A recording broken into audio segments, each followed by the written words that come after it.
अस्सलामुअलैकुम, welcome to the mid day show. नया दिन, नए झंझट, सिलसिले और नए सारी डेवलपमेंट्स के साथ हम आपके साथ हाजिर हैं।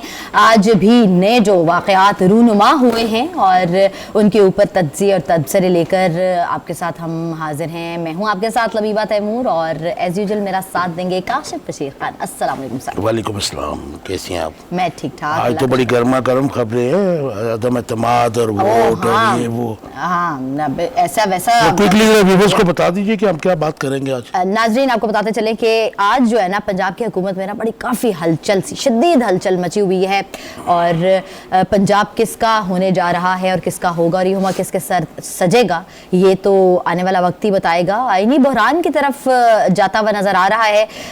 आपको बताते चलूँ कि परवेज़ इलाही आज एतमाद का वोट लेंगे या नहीं। पंजाब में एक नया आईनी बहरान जो है वो पैदा होने का खदशा जाहिर हो गया है। गवर्नर की आज वज़ीर आला को अदम एतमाद का वोट लेने की हिदायत भी कल से जो है वो जारी कर दी गई हुई है और एतमाद का वोट ना लिया तो नए वज़ीर आला के इंतखाबात का ऐलान भी हो सकता है। और साथ साथ आपको बताते चलूँ कि परवेज़ इलाही के एतमाद का वोट लेने का मामला हुक्मरान इत्तेहाद की मुशावरत जो है वो उन्होंने सर जोड़ ली है, जारी है और क्या बनता है इसमें से वो तो अब आने वाला वक्त ही बताएगा और हम अपने जो तज्ज़िये हैं ना इनके हवाले से आप तक पहुंचाएंगे। एतमाद का वोट शहबाज शरीफ, आसिफ जरदारी और चौधरी बरदरान का राब्ता भी हुआ है। इस हवाले से भी बताते चलेंगे। बड़ी अहम एक जो राब्ता है वो एक मोड़ इख्तियार करेगा या नहीं ये भी हमने जानना है, अपने नाज़रीन को बताते चलेंगे। अब तक के लिए अच्छा, मैं काशिफ साहब आपसे जानना चाह रही हूँ कि जिस तरीके से इजलास बुलाया गया है, जिस तरह अगर एक इजलास चल रहा हो तो क्या जो स्पीकर है जी। वो दूसरा इजलास की उसको हिदायत गवर्नर की जानिब से दी जाए तो क्या वो इजलास कर सकता है? जिस तरह बलीगुर रहमान हमारे गवर्नर हैं, उनकी जानिब से कहा गया है कि आप एतमाद का वोट लें तो कल ही रूलिंग उन्होंने जारी की स्पीकर ने। ये जरा अपने नाजरीन को भी और मुझे भी थोड़ा अच्छा, इसमें जो सबसे मतलब डिफरेंट बात हुई जो हैरान कुन भी थी कि पीएमएलएन और इत्तेहादी हुकूमत ने सबसे पहले तो वोट ऑफ नो कॉन्फिडेंस जमा करवा दिया सूबाई असम्बली में। उसके बाद इनको ख्याल आया कि वोट ऑफ नो कॉन्फिडेंस जो हमने जमा करवा दिया है तो ये जो एक मैजिक फिगर है 186 का, ये तो बाइंडिंग होगी हम पे। हम 86 MPs लेके आएंगे तो फिर वोट ऑफ नो कॉन्फिडेंस कामयाब होगा। इमीडिएटली उन्होंने थोड़े से टाइम के बाद उन्होंने एक ऐसा मतलब काम किया कि गवर्नर साहब को कहा कि जी आप जो है ना एतमाद का वोट लेने के लिए आप भी एक हुक्मनामा जारी करें। जो ऑर्डर है वो जो उसका ओरिजिनल गवर्नर साहब बलीगुर रहमान साहब का जो ऑर्डर है उस पर ऑर्डर ही लिखा हुआ है। तो उन्होंने भी इंस्ट्रक्शन जारी कर दी उसको सीएम पंजाब को कि जी आप इसके और ना जी आप एतमाद का वोट लें। अच्छा, अब दोनों में जो फर्क है एतमाद का वोट लेने में और अदम एतमाद की तहरीक में, ये बड़ा जरूरी है हमारे व्यूअर्स के जानने के लिए।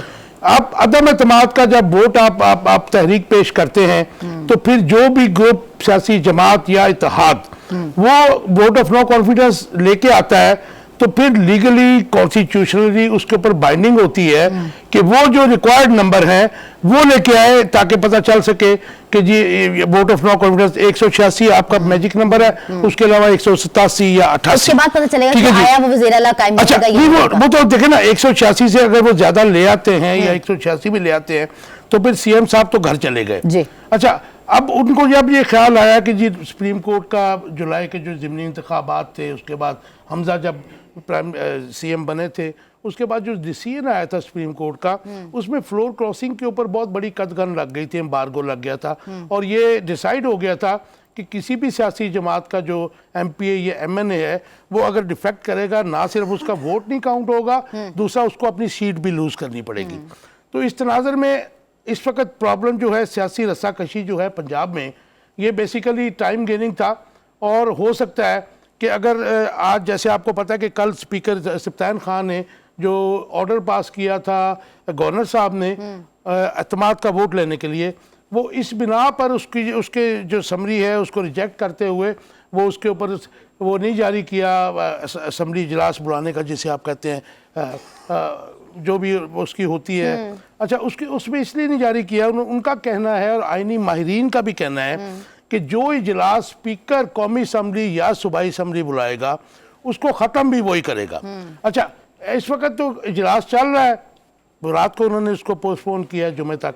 अच्छा, उसको इस बिना के ऊपर गवर्नर पंजाब की जो ऑर्डर था उसको उन्होंने मानने से इनकार किया और वो कहते हैं कि ये लीगल है, क्योंकि जो इजलास हमने अक्टूबर में बुलाया था वो कॉन्टीन्यूसली चल रहा था और वो ख़त्म नहीं हुआ था। उस इजलास के होते हुए आप एतमाद का वोट लेने के लिए नहीं कह सकते।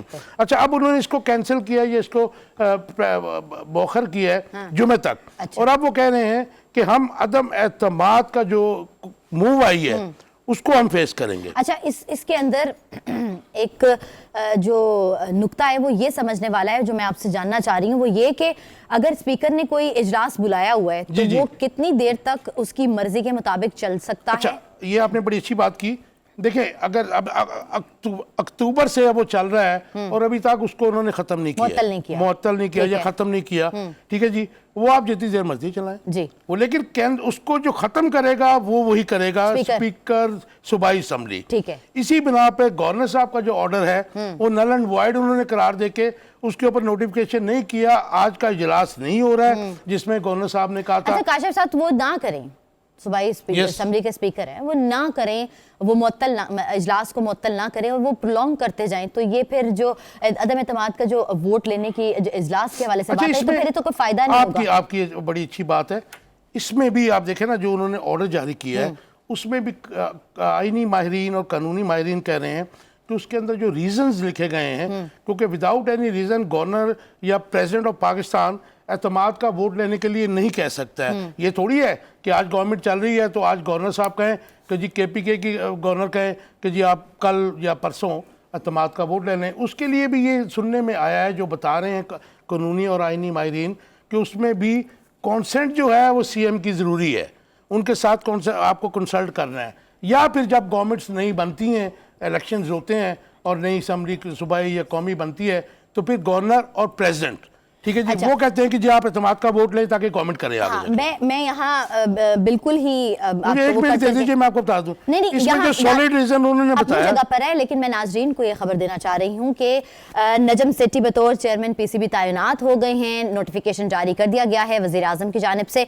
ये ताज़ा तरीन जो खबर है, मतलब अपडेट है, वो देना चाह रही हूँ। आपकी कंटिन्यूटी अपनी जगह पर है, मैंने कहा मैं साथ साथ करती भी रही। चले, हाँ जी बताएं। अच्छा, वो जो अब ये बात वो कर रहे थे कि जी उनके लिए एक गवर्नर साहब को रीजंस, जो उन्होंने तमाम रीजंस दिए हैं, वो उसमें उस एतमाद का वोट जो है वो लेने का मतलब उनका वो रीजंस बनती नहीं है। जो मेन उनकी एक रीज़न है, उन्होंने कहा जी वज़ीर आला पंजाब के पास जो है ना अक्सरियत नहीं रही जी। अच्छा, दूसरी बात उन्होंने कही कि जी जो इनका पार्लिमानी सदर है चौधरी शुजात साहब, अच्छा वो उनका एतमाद भी खो दिया। अच्छा, ये जो मेन उनका जो रीज़न है, जो जिसकी वजह से वो कह रहे हैं कि एतमाद का वोट लें।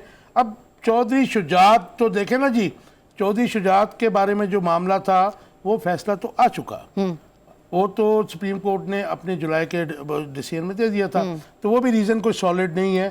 तो इसलिए मुझे लगता है कि ये मामला जो है लटकेगा। आज एतमाद का वोट नहीं ले रहे, जुमे को इजलास हो ही नहीं पाएगा। अच्छा, अगर आप जुमे की बात करें तो जुमे को भी अगर कंटिन्यूटी रहती है इस इजलास की तो तब भी नहीं किया जा सकता। नहीं, वो जाहिर है कि कंटिन्यूटी वो तो उसको समन करेंगे ना कि जी उसको रखा जाएगा, फिर उसके लिए 3 से 7 दिन जरूरी हैं। उसके बाद वोटिंग का डेट वो जो है स्पीकर साहब भी करेंगे, अनाउंस करेंगे जब भी होगा।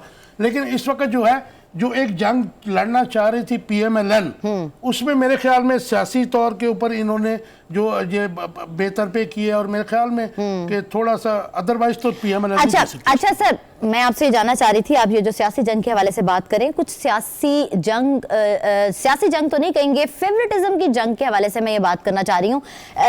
रमीज राजा आपको क्या ठीक नहीं कारकर्दगी निभाते हुए लग रहे थे? नहीं, देखें जो परफॉर्मेंस आई है इस वक्त, तो और साथ में 3-4 दिन पहले नजम सेठी साहब प्राइम मिनिस्टर को मिले भी थे, तो उनकी एफिलिएशन भी है उनके साथ। आपको पता है कि मियां नवाज शरीफ साहब ने भी उन्हें बनाया था, हालांकि क्रिकेट से तो इनका कोई लेना देना तो नहीं है, तो लेकिन मैं बेहतर ये था कि किसी और एक्स, अगर इनको उतारना ही मकसूद था रमीज राजा को, तो फिर किसी अच्छे, और बहुत सारे हमारे आपको पता है बड़े, तो उन्होंने कहा है कि जिस तरह नजम सेठी को बहुत पता होगा कि पहले भी उन्होंने बतौर चेयरमैनशिप निभाई है। ये पॉलिटिकल अपॉइंटमेंट है, आप देखें ना, ये अच्छा? हम तो कहते हैं ना जी कि अगर आपने जावेद मियाँजाद को बना दिया, जहीर अब्बास को बना दिया, तो चलो आपको ये पता होता है कि इदारा क्यों खेला है, उनको पता है, आप लोग खेले हैं, आप देखें ना, right person for the right job नहीं है ना पाकिस्तान में, तो आज इसीलिए हम खड़े हैं, दुआ ही कर सकते हैं, क्योंकि आज इतनी बड़ी टीम, इतने अच्छे लोगों के होते हुए हम, मुझे तो फिर बाबर आजम की कप्तानी भी डामाडोली लग रही है। अब देखिए ना, मतलब जाहिर है कि परफॉर्मेंस के ऊपर आप उसकी परफॉर्मेंस भी बेचारे की इतनी अच्छी नहीं है। एक भी जो जीता हो क्लीन स्वीप अप की है, क्लोज आके भी हारे हैं। हाँ जी, एग्जैक्टली 3 समथिंग था उसके क्लोज आके, white wash sir, white wash पूरा। अब देखे ना, ग्राउंड में तो उन्होंने खेलना है, तो खराबियां तो फिर जाहिर है कि उसके चीफ से लेके कोच और आपके सिलेक्टर सब कुछ ही आता है, वहां पे आता है, तो थिंग्स शुड बी इम्प्रूव, लेकिन मैं नहीं समझता कि it's a good decision. Ramesh Raja ठीक तरह क्रिकेटर होना चाहिए था, क्योंकि आपको पता है के ऊपर मैं कहता हूं कि हंड्रेड्स ऑफ आपके इंटरनेशनल जो है लेजेंड पड़े हुए हैं, उनमें से आप किसी को बताते हैं जिसको क्रिकेट की नो हाउ होती और वो आपके टीम को साथ लेके चल सकता। नहीं तो काश साहब को लगता है नजम सेठी को नहीं है, क्योंकि वो, मैं इसलिए पूछ रही हूँ क्योंकि वो ऑलरेडी पहले भी एक था चेयरमैनशिप, पहले भी तो उनकी अपॉइंटमेंट पॉलिटिकली थी ना जी, तो उसमें कौन से लॉरेंस विन किए थे उन्होंने पाकिस्तान की क्रिकेट के लिए, क्योंकि ये बहुत बड़ी सीट है, इसमें फंड्स बने हैं, इसका जो आपको पता है पैकेज बहुत बड़ा है। मैं भी शायद किसी और को भी मौका दे देना चाहिए था। नहीं, अब तो दे दिया ना। नहीं, किसी और को भी तो नजम सेठी। हम बात फिर उधर आ जाते हैं कि इस वक्त जो है ना पॉलिटिकल बैटल जो है पंजाब में, ऑपोजिशन जो है वो ये चाह रही है कि हम इसको प्रोलॉन्ग करें, असेंबलियां ना टूटें, क्योंकि आप देखें ना पाकिस्तान का सबसे बड़ा सूबा और 64% पॉपुलेशन, इसकी असेंबली टूटने से, लेकिन आई डोंट थिंक कि ये इसको प्रोलॉन्ग कर सकेंगे। अगर ये कोर्ट्स में जाएंगे तो फिर मैं भी कि ये मार्च तक चला जाए मामला, मार्च तक। अच्छा, मार्च तक चला जाए ये चीज। अच्छा, कोर्ट्स में जाए। अच्छा सर, नाइब अमीर जमात इस्लामी फरीद पराचा साहब ने हमें ज्वाइन किया है। सर अस्सलाम वालेकुम। वालेकुम अस्सलाम। पराचा साहब, वेलकम टू द शो। जी काशिफ बशीर साहब, बहुत शुक्रिया आपका। पराचा साहब, जो इस वक्त पॉलिटिकल टर्मोइल चल रहा था और उसके बाद जो पंजाब की सिचुएशन बनी है, कैसे देखते हैं आपको? क्योंकि गवर्नर साहब एक तरफ तो अपोजिशन इत्तेहाद ने अदम एतमाद की तहरीक पेश कर दी और उसके साथ ही वोट ऑफ कॉन्फिडेंस लेने के लिए एक हुक्मनामा भी जारी हो गया गवर्नर साहब की तरफ से। अच्छा, बिस्मिल्लाहिर्रहमानिर्रहीम। सूरत हाल तो बहरहाल जिस तरह इन दिनों पंजाब में धुंध है, जी जी, तो इसी तरह की सियासी धुंध भी यहाँ बहुत ही अरूज पे है। और उसका नतीजा ये है कि अब जो आईन पाकिस्तान जिस तरह के रास्ते देता है, उसको हर कोई अपनी मर्जी के मुताबिक इस्तेमाल कर रहा है। यानी गवर्नर ने अपना एक रास्ता देख लिया है, वजीर आला के पास अपना है, स्पीकर असेंबली जो है वो अपनी एक तशरीह कर रहे हैं, और अदालतें बिलाकर अपनी एक किरदार अदा करेंगी। तो जैसे मैंने कहा कि ये एक वो धुंध का मौसम जैसे चला है और बसें एक दूसरे से टकरा रही हैं, तो यहाँ भी जो सियासी धुंध है वो इसी अंदाज की ही चल रही है। और उसमें कोई वाज़ेह तौर पर कोई भी नहीं कह सकता कि आखिर ये सारी गर्दाब से सियासत निकलेगी किस तरह। डॉक्टर साहब, कानूनी और आईनी माहिरीन तो ये कहते हैं कि गवर्नर साहब का जो हुक्मनामा था एतमाद का वोट लेने के लिए, वो ओवरडूइंग थी और वो मुतसादम था असेंबली रूल्स के साथ भी और आइन के साथ भी। लेकिन ना, इसकी एक तशरीह और भी की जाती है कि जब असेंबली का इजलास जारी है, जी जी, तो असेंबली के इजलास के जारी होने के दौरान एतमाद के लिए कहा जा सकता है। तो मतलब यह ना कि तशरीह का ही मामला है ना, जैसे मैंने कहा कि जी हर एक अपने अपने एतबार से आइन की तशरीह कर रहा है। तो और आइन में अगरचे कोई ऐसा इबाम नहीं है, लेकिन जब सूरत हाल के अंदर इबाम हो तो वहां पे कदम कदम पे इबाम ही फिर चलते हैं। डॉक्टर साहब, बात यह है कि आईन पाकिस्तान जो है, आप नहीं समझते कि हम पिछले कुछ सालों से देख रहे हैं कि हर सियासी जमात, हर इदारा उसके मुख्तलिफ दफात को, आइन के आर्टिकल्स को मोम की नाक की तरह इस्तेमाल करता है अपने इंटरेस्ट के लिए। तो आप नहीं समझते कि आइन में जो कुछ चीज़ें हैं जो अनरिटन हैं या फिर उनके लेक्यूनाज हैं, उनके ऊपर काम होना चाहिए? देखिए काशिफ बशीर साहब, मामला यूं होता है कि आप कितनी और तशरीहें कर लेंगे, उनकी भी फिर आगे अपनी अपनी तशरीहात हो जाएंगी। आप कितने तहफ़्फ़ुज़ात रख लेंगे, और माजी में ये होता रहा है, आइन जो है वो अपनी असली शक्ल में तो बाकी ही नहीं रहा। जो 1973 का आइन था, 18वीं तरमीम उसके के अंदर बाद कितनी तरामीम जो है वो हो चुकी हैं। इसलिए ये असल तो रवैये होते हैं और असल नीयतें होती हैं। जब नीयतें ही ठीक ना हो और रवैये ठीक ना हो, तो आइन के अल्फाज जो है थोड़ा बन के वो बच सकते हैं। उसके लिए तो इंसान पॉलिटिकल पार्टीज को खुद ये सोचना है कि हम जमहूरियत को तकवीयत दे रहे हैं या नुकसान पहुंचा रहे हैं, हम दे रहे हैं या फ्री प्लाजा साहब, इस वक्त जो पॉलिटिकल टर्मोइल है, हेड ऑन कोलिजन आ रहा है इत्तेहादियों के दरमियान और पीटीआई जो मेन इस वक्त जंग लड़ी जा रही है पॉलिटिकल, आप इसका हल क्या देखते हैं? इसका सल्यूशन क्या है? तो यानी इस वक्त एक और मरहला भी दरपेश है, और वो है पाकिस्तान की माशी सूरत हाल, जो खुदा न खास्ता डिफॉल्ट की तरफ भी जा रही है।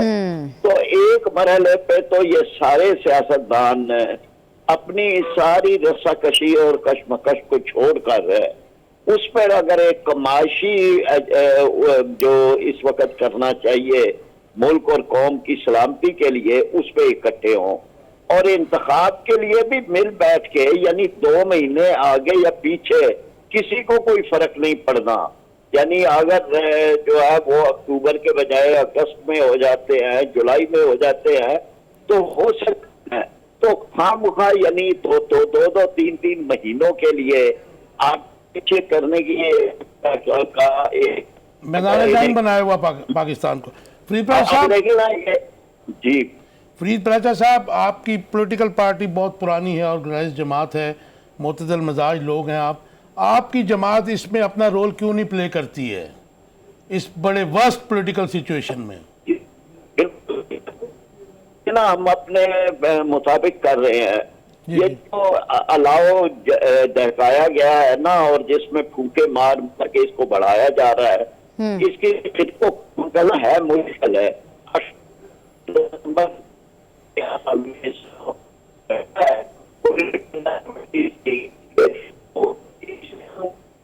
भाई साहब, ये अलाव किसने दहकाया है? आप क्या समझते हैं इसको?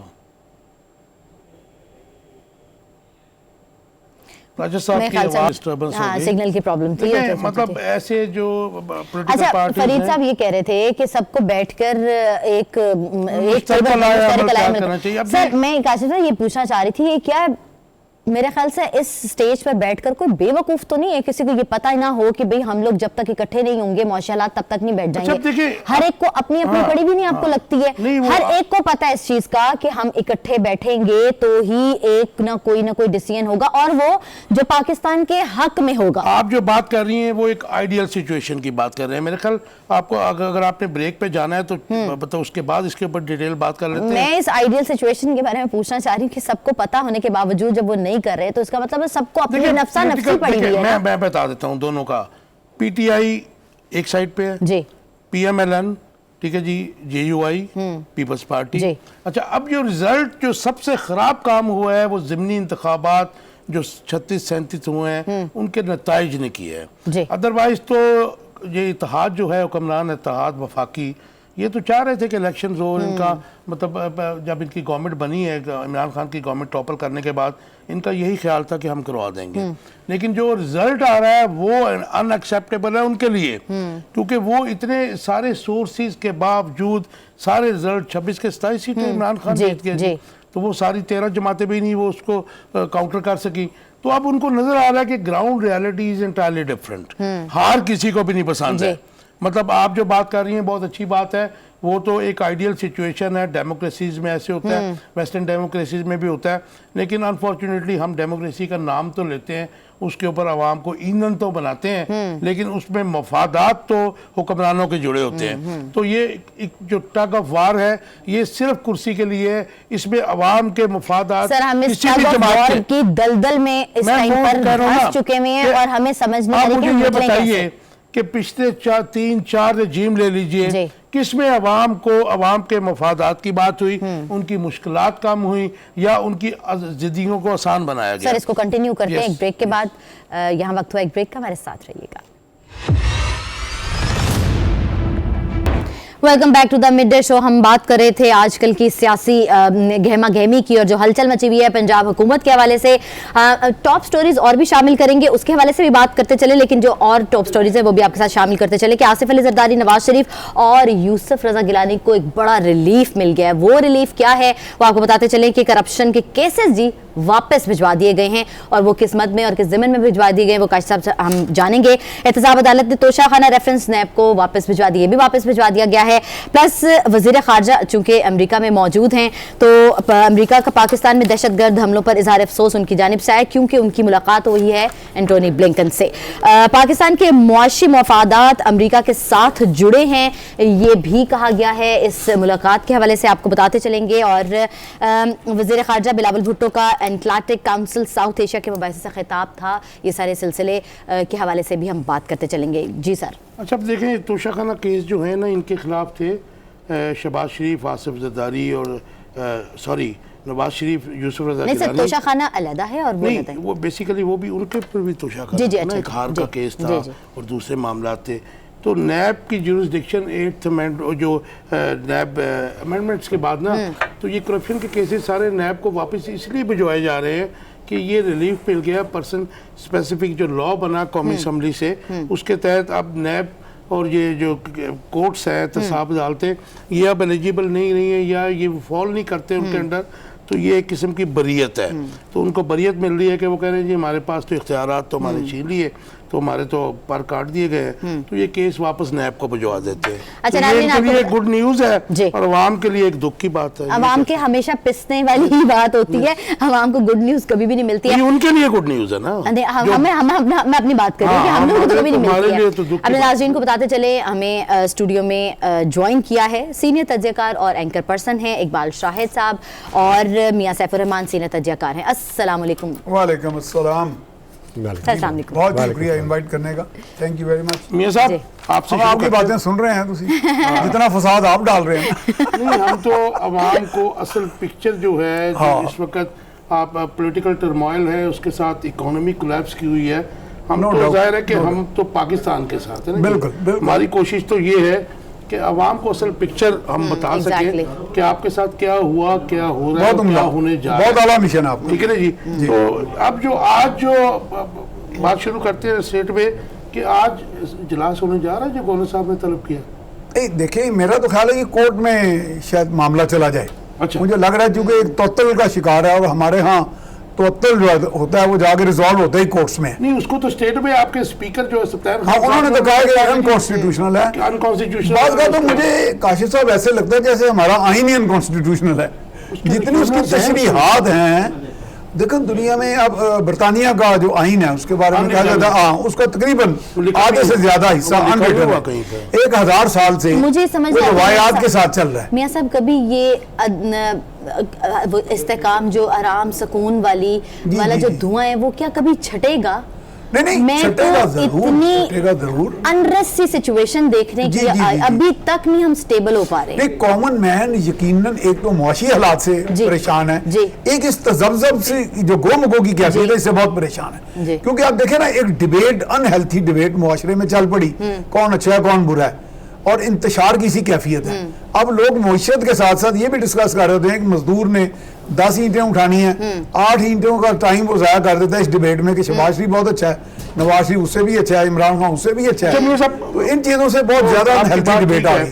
कि पता नहीं कि मुझे ये बताइए कि अब ये आपने दोनों को देखा कि जी। अदम एतमाद की तहरीक पहले पेश की गई, हाँ जी। और साथ ही गवर्नर साहब की तरफ से एक ऑर्डर जारी कर दिया गया तो आप कैसे देखते हैं कि आज तो वो स्पीकर साहब ने तो उसको नल एंड वॉइड का ऐलान दे दिया ना जी, जी। उसके ऊपर नोटिफिकेशन नहीं किया, असेंबली का इजलास नहीं बुलाया, तो और मतलब उसके बाद क्या होने क्या जा रहा है? नहीं देखें, ये तो कॉन्स्टिट्यूशनल क्योस ही क्रिएट होगा ना। अब देखें सूरत हाल ये है कि ऐसे लग रहा है कि अब बजाय बदले की सियासत चल रही है, रद्द अमल की सियासत नहीं, लेकिन अगर एक हुकूमत को आपने हटा दिया, चलती हुकूमत को, एक अदम एतमाद को किस तरह आपने आर्टिफिशियली मैनेज किया और मैनेज करने के बाद तसलसल तोड़ा, अब आगे जाके सारा सिलसिला ये है कि अब एक कोई तो कॉन्स्टिट्यूशनल मीन्स को किसी को तो अडॉप्ट करने देना। तो अगर मैं हर वक्त रद्द अमल में रहूंगा कि जी इसने ये क्यों कर लिया, इसने ये क्यों कर लिया, लेकिन इस तरफ कोई नहीं तवज्जो दे रहा कि पब्लिक की क्या ख्वाहिश है, पब्लिक का मैंडेट क्या है, पब्लिक की चॉइस क्या है, तो बजाय उसके कि ये तो टेक्निकल नॉकआउट वाली सियासत होगी ना जी, टेक्निकल माजी में भी होती रही है। मैं ख्वाजा आसिफ बात करें, इज़हार ख्याल करें, उनकी तरफ चलते हैं। इस्तेमाल के ऊपर ताजर हजरात जो है वो अपने बच्चों के साथ भी जरा फेमिलियर हो जाएंगे जब वो वक्त के ऊपर घर पहुंचेंगे। नहीं तो घर जाते हैं तो बच्चे सोए होते हैं, सुबह खुद सोए होते हैं जब बच्चे स्कूलों को चले जाते हैं। तो ये कल्चरल भी जो है एक बड़ी मस्बत जो है वो चेंज लेके आएंगे ये इक़दाम जो हैं। जहां ये रुपए पैसे को बचाएंगे वहां पे हमारा जो कल्चर जो है वो भी एक मस्बत शक्ल जो है वो इख्तियार कर लेगा। मैं ज़्यादा टाइम नहीं लूँगा आपका। मैं रिक्वेस्ट करूँगा राशिद लंगड़ियाल साहब जो है वो हमारे पावर के सेक्रेटरी हैं और साथ हमारे नीका के जो हेड हैं मौज़म साहब वो भी आए हुए हैं। नीका जो है हमारी कंजर्वेशन की एक बॉडी है जो ये मुख्तलिफ जो वो हैं इक़दामात जो हैं कंजर्वेशन के सिलसिले में वो तजवीज़ करती हैं। तो इन अल्फाज के साथ ही मैं आपसे रुखसत लेता हूँ। और ये नाज़रीन, कोयटा में मोहम्मद ख्वाजा आसिफ वफाकी वज़ीर हैं और मीडिया से गुफ्तगू कर रहे थे। उनका कहना था कि वसाइल की आगे ही बहुत ज़्यादा किल्लत है और सैलाब ने तो हमें यानी कि मुल्क को तबाह कर दिया। इन अदर वर्ड्स उनका कहना था पट्टाई बिठा दिया है। वही रोना रो रहे हैं क्योंकि इस वक्त आपको पता है कि इन्होंने 8 बजे रेस्टोरेंट्स होटल्स भी बंद कर दिए हैं, 10 बजे खैर बाकी अब तो मामला तो खराब पूरे मुल्क में 6 बजे बंद हो जाते हैं। मतलब लाइक बेचारे ताजिर बिरादरी का क्या ही कहाँ जाएंगे, उनका बहुत बुरा हाल होगा। इनकी खताएं हैं और अवाम के लिए सजाएं हैं, यही है ना जी। बादशाह साहब, मतलब ये मुझे बताइए कि आज नो कॉन्फिडेंस का वोट तो खैर जुमे को उन्होंने कहा जी उसको टेबल करेंगे, लेकिन जो आइन जो गवर्नर पंजाब ने तमाद का वोट लेने के लिए कहा था उसका क्या बनेगा आज? वो तो काशिफ जी से बहुत शुक्रिया। पाकिस्तान को मैं हमेशा ही हैरत का दाही कहता हूँ। यहाँ ये भी हो सकता है कि भाई उल्टा दरिया भी चल सकता है, हाथी दीवार पर भी बैठ सकता है। और पाकिस्तान की सियासत इस वक्त इस लम्हे में रात को गवर्नर साहब सोए हुए हैं, असम्बली चल रही है और वो विधायक पॉइंट ही होते हैं। एक मुंतखब आदमी जिसको ऐवान का बाकायदा एतमाद हासिल होता है वो पॉलिसी दे रहा होता है, उठते सारे उसने कहा जी आप एतमाद का बोर्ड नहीं। 2 दिन के बाद, हालांकि 6 महीने से पहले थोड़ा सा इखलाकी आदमी कहती हैं वो नो कॉन्फिडेंस आईनी रिकावट भी है, लेकिन ये पहला दौर है तो 6 महीने वैसे हुकूमत चलने के लिए टाइम बाकायदा होता है। वजह यह है कि इनके मुतल्लक तो मैं कल ये सोच रहा था, हमारे प्रोग्राम में भी लोगों ने बात की कि इखलाकियात तो दूर की बात है कि इन्होंने लोगों को इतने हद तक ले गए हैं कि पब्लिक सुबह मोटो इनके घरों का जब तक घेराव नहीं करेगा, कहा गया कि परवेज़ हम वज़ीर आज़म बना देते हैं, रात को मिठाइयाँ खाई, सुबह वो इमरान खान साहब चला गया, फिर उसके खिलाफ हो गए, असम्बली में बाकायदा मार कुटाई हुई, जख्मी किया, उसने बददुआएं दी, फिर निज़ाम चल पड़ा। अब यह है कि कॉन्फ्रेंस का बोल लें, अगर नहीं लेते, जो रात आपने देखा कि कितने जजेस रिटायर जो वकालत अब करते हैं मुख्तलिफ पार्टियों को रिप्रेजेंट करते हैं, उनके पे के ऊपर होते हैं, इन पर तो पहले पाबंदी लगनी चाहिए कि आपने अपने दौरान मुलाजमत जब वो आप जज थे तो पाकिस्तान में अच्छे फैसले किए तो आप जिम्मेदार हैं। अच्छा, आप इस यहाँ स्टेज आप शायक आसमानी साहब कहते हैं कि ये जी बाहर एक असम्बली हो सकती है, एतजाज हसन साहब और दूसरे इवन दिन लतीफ़ खोसा साहब, उनका जी बिल्कुल गैर आईनी है कि अगर ये इजलास चल रहा था उन्हीं के बंदे हैं ना। नहीं, वो सही कह रहे हैं कि अगर इजलास बुलाया स्पीकर ने है तो उसको खत्म भी स्पीकर ही कर सकता है। दरमियान में क्यों किया गया? वजह ना इनको कोई डर है ना कानून का, ना आइन का, ना अच्छा, अवाम का। मैं आपसे एक छोटा सा पॉइंट पूछना चाह रहा हूँ कि जब रात के 9 साढ़े 9 बजे के करीब आपने वोट ऑफ नो कॉन्फिडेंस की मूव जो है जमा करा दी, उसके बाद क्या जरूरत पड़ी कि आपने एक घंटे के अंदर अंदर फिर गवर्नर साहब से भी ऑर्डर करवा दिया तमाद का वोट लेने के लिए? क्योंकि दोनों में डिफरेंस तो है ना जी। पहले जो है ना, पहले जो गवर्नर साहब का है वो है आपने एतमाद को लेना है, एतमाद का है। अगर वो नाकाम होता है, आप सुन लें, ये बात आपकी दुरुस्त है, पहले उनका एतमाद का वोट लें, नाकाम हो जाते हैं, फिर यह कि आप एतमाद करेंगे, नहीं तो रात का चीखो पुकार के हमारा वज़ीर आला बन जाए। ये मुझे बताइए, ये किसी दूसरे मुल्क में होता है? अवाम का सामना वो कर सकता है कि पहले आप कहते हैं एतमाद का वोट लें, नाकाम हो गया या कोई कानूनी हुक्म आ गया, फिर अगर हार जाते हैं आप कहते हैं हम नो कॉन्फिडेंस लेके आ रहे हैं, वो भी आपका काम नहीं बनता, तो आप कहते हैं हमारे साथ मिल जाए। नहीं तो इकबाल शाही साहब, अगर जुमे को जैसे उन्होंने कहा टेबल करेंगे वोट ऑफ नो कॉन्फिडेंस, उसमें अगर ये नाकाम हो जाते हैं, जो डेफिनेटली जो नंबर गेम के अंदर तो नाकाम ही नजर आ रहा है ना अपोजिशन इत्तेहाद, तो फिर उसके बाद एतमाद का वोट लेने की तो जरूरत नहीं है। देखिए वो जो उस दिन आएगा ना, जुम्मा आएगा, जुम्मे के दिन तो आपने देखा कि पाकिस्तान की सियासत काफ़ी बदल जाएगी। उससे पहले आप देखेंगे अदालतों में ये कौन सी चीज़ें, आज रिट पिटीशन दायर हो रही हैं, उस दिन आपने देखा कि जुमेरात को तो इस्लामाबाद पार्लियामेंट के अंदर जो पीटीआई के मेंबर जा रहे हैं वो पेश हो रहे हैं, वो क्या नतीजा निकलता है अपनी सीटों के लिए। हाँ, अब यहाँ जब आएंगे जुम्मे को, तो जुम्मे को जरूरी नहीं है कि जो ट्रेजरी बैंक है जो हुकूमत कर रहे हैं वो जाएं, वो नहीं जाएंगे, वो बिल्कुल नहीं जाएंगे। वो इसलिए कि साबित करना है इस चीज को जिन्होंने नो कॉन्फिडेंस टेबल किया है। वोट 186 जो मैजिक नंबर है पूरे करने वो तो अपोजिशन ने करना है। मैं व्यूअर्स को ये बताना चाह रहा था कि जो एतमाद का वोट लेने में और अदम एतमाद की तहरीक है, उसमें डिफरेंस ये है कि गवर्नर साहब जब गवर्नमेंट को कहते हैं परवेज लाई की कि आप एतमाद का वोट लें, तो उधर बाइंडिंग हो जाती है गवर्नमेंट के ऊपर। जो परवेज लाई साहब की गवर्नमेंट है कि 186 अरकान उन्होंने प्रेजेंट होने चाहिए। लेकिन जब अदम एतमाद की तहरीक जो अगर मतलब होती है, उस पर वोटिंग होती है, तो उसमें बाइंडिंग आ जाएगी अदम एतमाद पेश करने वाले वो जो इत्तेहाद है जो हमारा इस वक्त गवर्नमेंट में है सेंटर में, उनके ऊपर बाइंडिंग है कि वो 186 का नंबर पूरा करें। तो ये डिफरेंस तो है। हाँ, इसमें मेरे ख्याल में एज है परवेज लाई साहब को। वो तो एज इस वक्त दिखाई दे रहा है।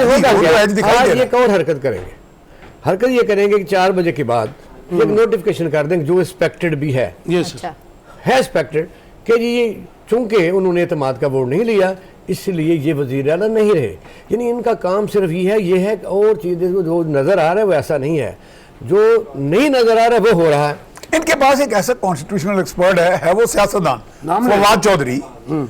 उनके चचा मेरे बड़े दोस्त थे चौधरी अल्ताफ, वो गवर्नर थे, तो मेरी अक्सर उनसे मुलाकातें होती थी, तो उनके मैं कोई कानूनी और आईनी तशरीहात पे बड़ी डिबेट करता था। आपको याद होगा में जब असेंबली एग्जैक्टली तो वो उन्होंने ये आर्टिकल 104 से 109 तक की ऐसी तशरीहात की थी जो इन वे अथॉरिटी बन चुकी हैं, कोटेबल अथॉरिटीज। तो मेरा ख्याल है कि फवाद चौधरी का थोड़ा सा मौक़िफ़ डिफरेंट है, क्योंकि वो नंबर गेम में इस वक्त उनको एज फौकियत हासिल है, ये वाज़े फौकियत है ना।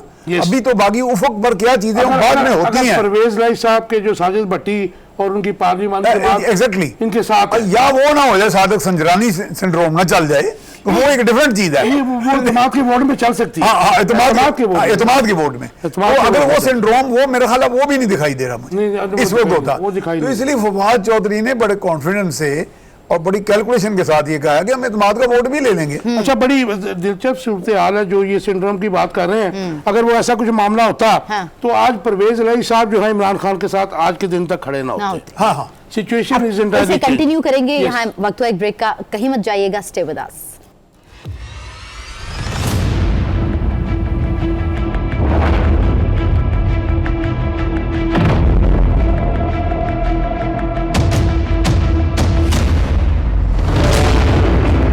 Welcome back to the mid day show. बात हो रही थी सियासी जो आजकल हलचल है उसकी, लेकिन टॉप स्टोरीज तो आपको साथ शेयर करना जरूरी होती हैं। आपको बताते चलें कि बन्नू के सीटीडी कंपाउंड में हुआ क्या, डीजीआईएसपीआर ने सब बता दिया है। 18 दिसंबर को जेर हिरासत दहशतगर्द ने कांस्टेबल को काबू कर लिया, ये कहा गया मेजर जनरल अहमद शरीफ की जानिब से, जबकि सदर आरिफ अलवी की जानिब से बन्नू में कार्रवाई नाकाम बनाने पर सिक्योरिटी फोर्सेस को मुबारकबाद भी दी गई है। ANF का बैरून मुल्क मनशियात स्मगलिंग के खिलाफ जो क्रैक क्रैकडाउन जारी है, धड़ाधड़ पकड़े जा रहे हैं लोग और धड़ाधड़ ये लोग लेके भी जाते हैं। मुझे समझ नहीं आता, इनको पता भी एग्जैक्टली उनको पता भी चल रहा है कि क्रैकडाउन जारी है, लेकिन फिर भी मतलब हिम्मत तो कर लेते हैं। में भी मतलब बीबा पीछे से सब ये गवर्नमेंट के एहलकार ही शामिल होते हैं, वहाँ तक पहुँचता है।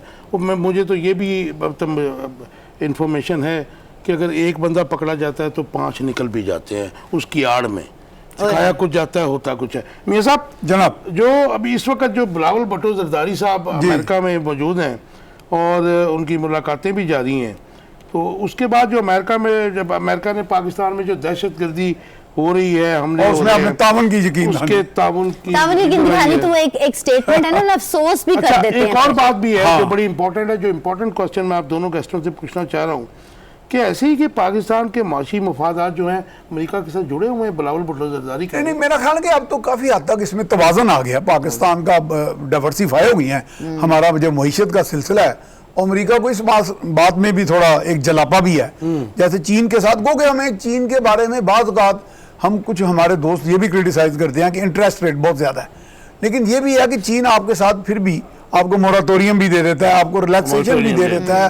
फिर अब दुनिया में ज्यादातर है तो इंटरडिपेंडेंट वर्ल्ड है तो बाहमी निसार पे, लेकिन अब दुनिया में ज्यादा तरक्की वो ममालिक कर रहे हैं, वो ब्लॉक्स जिनकी आपस में खित्ते के अंदर तामन है। आसियान देख लें, उनका नाम लिया जी, बड़ा आपने जबरदस्त वर्ड जो यूज किया और बड़ी टर्मिनोलॉजी है, दुनिया में ये हुआ भी है। श्रीलंका ने भी किसी वक्त में मोरेटोरियम लिया था। तो क्या पाकिस्तान का भी ऐसा कोई है चांस कि मोरेटोरियम ले ले, लेकिन वर्ल्ड बैंक और IMF नहीं, पाकिस्तान का देखिए, पाकिस्तान का इसे हम कहते हैं elements of national power. Yes, बाहर के मुल्क आपके एलिमेंट्स ऑफ नेशनल पावर को, आपकी डेमोग्राफी, आपकी पॉपुलेशन, आपका यूथ की एम्पावरमेंट, इन सब चीज़ों को देखते हैं, रिसोर्सेज भी देखते हैं। यस, ये अलग बात है कि ऊपर को जो हुक्मरान टोला बैठा है वो चीजों को किस तरह मैन्यूवर करता है अपने एडवांटेज में, अब लेकिन उनकी भी स्पेस कम होती जा रही है। उनके लिए तो यही बेहतर है कि कर्जे आप लेते जाएं, उनमें से उनकी अपना किकबैक्स हो, लेकिन मैं आप किकबैक्स दे भी नहीं रहे वो आसानी से।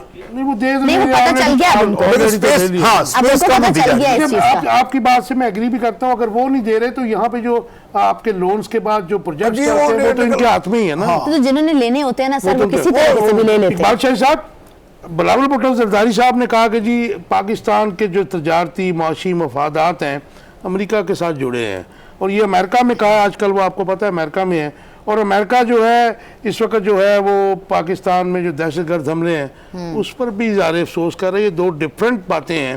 पहले मैं चाहूँगा कि बिलावल भुट्टो जरदारी के ऊपर बातें मेरे नज़दीक नहीं है, बड़ी माजरत के साथ। वो ये पहला तो यह कि मैं बिलावल भुट्टो जरदारी जो वज़ीर ख़ारजा हैं उनका वो जो हाँ बयान उन्होंने दिया मौजूद के ख़िलाफ़, उनको अप्रिशिएट करता हूँ, और इंडिया में जो मुजाहरे हुए हैं और उनके सर की कीमत लगे उनको हम कंडेम करते हैं। वो पाकिस्तान का वज़ीर ख़ारजा है, इसके लिए पाकिस्तानी कौम का नुमाइंदा है। बाकी है कि जो हमारे रोमांस हैं, मतलब हमारे आमतौर पर रोमांस जल्दी बन जाते हैं चाइना के साथ, रूस के साथ। रूस की बात आपको पता है कि 18 करोड़ है, पाकिस्तान 23-24 करोड़ है। वजह यह कि हमें जो तल्लुकात कायम करने में तवाज़ुन, जियो पोलिटिकल जो हमारी सिचुएशन इस वक्त, वो बड़ा मोहतात रहे कि इनसे तल्लुका रखने। अमेरिका एक ऐसा मुल्क है कि जहां आप और आपके दोस्त, आपके रिश्तेदार, हमारे सब लोग पढ़ने भी जाते हैं, सेटल भी हो जाते हैं, वो कल्चर हमारा बिल्कुल करीब है। नहीं इकबाल शाह साहब, sorry to cut you short, अब तो रशियन स्टेट्स में और इवन यूक्रेन में, यूक्रेन तो खैर अब थोड़ी देर के लिए माइनस कर दें, रशिया में भी स्टूडेंट्स बहुत हैं। वहाँ आप अपने आपकी जो कल्चरल वैल्यूज हैं, आप यहाँ मकान बना के नहीं रह सकते, ये आप कह सकते हैं, शादी कर सकते हैं, बिजनेस कर सकते हैं, और हमारे रूट्स नेचुरल हैं। ये जो दुनिया है ये अभी डिस्कवर नहीं हुई।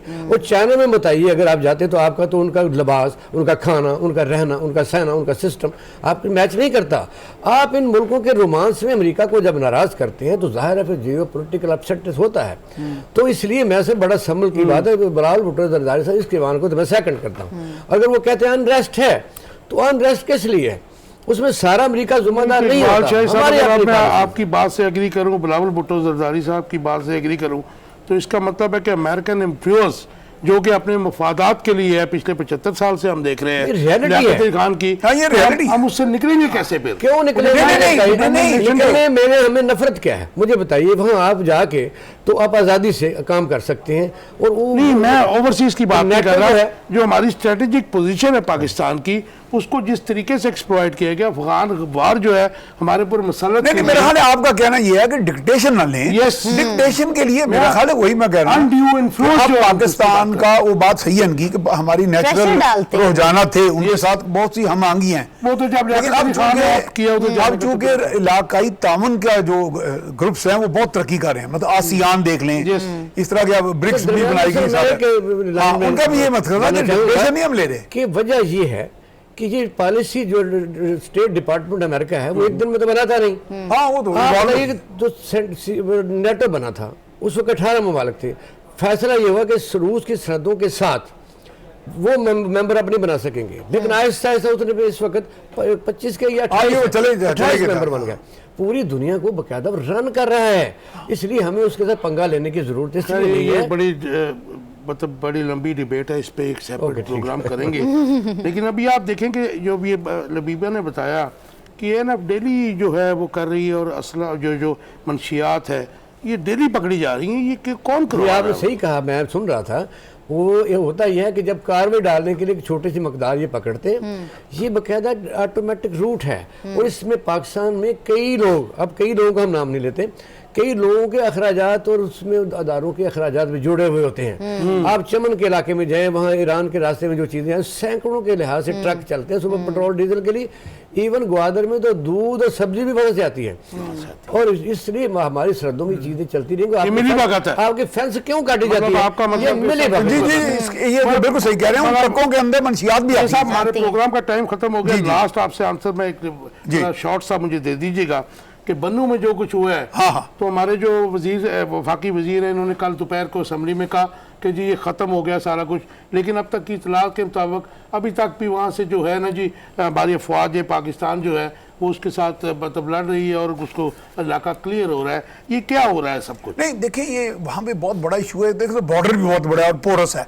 जनरल मुशर्रफ एक दफ़ा हमारी उनसे मुलाकात हुई जब वो चीफ ऑफ आर्मी स्टाफ थे, तो मैंने कहा जी ये क्या होता है? वो कहते हैं जी 50-50 का टोले आते हैं, जत्थे आते हैं, और हमारी चेक पोस्ट, हमारी पोस्ट जो है ना बड़े बड़े फासले पे हैं, और 10-10 बंदों की मैन कर रही है। ये सब इसमें एक वन लाइनर आंसर दे दीजिए कि इसमें सूबाई हुकूमत के खैबर पख्तूनख्वा की कोई गफलत है? मैं समझता हूं कि सीटीटी डिपार्टमेंट की थोड़ी सी विजिलेंस की कमी है इसमें। देखिए ये इतना बड़ा ये पाकिस्तान दहशतगर्दी का शिकार है, सिर्फ और सिर्फ सूबा जो केपी का उसको जिम्मेदार नहीं ठहराया जा सकता। मसला ये है कि ये इतना छोटा मसला नहीं कि सीटीटी इसको कंट्रोल कर सकती है। 33 लोग। Thank you very much. आप भी एक लाइन में देखें ना, ये इन्वेजन है, दहशतगर्दी की आपके ऊपर इन्वेजन है जो 1979 से शुरू हुई है, और पाक फौज बड़ा अच्छा काम कर रही है, लेकिन फिर भी इवन देन। नाज़रीन, ये था आज का शो, और इंशाल्लाह अगले हफ्ते मुलाकात होगी 1 बजे।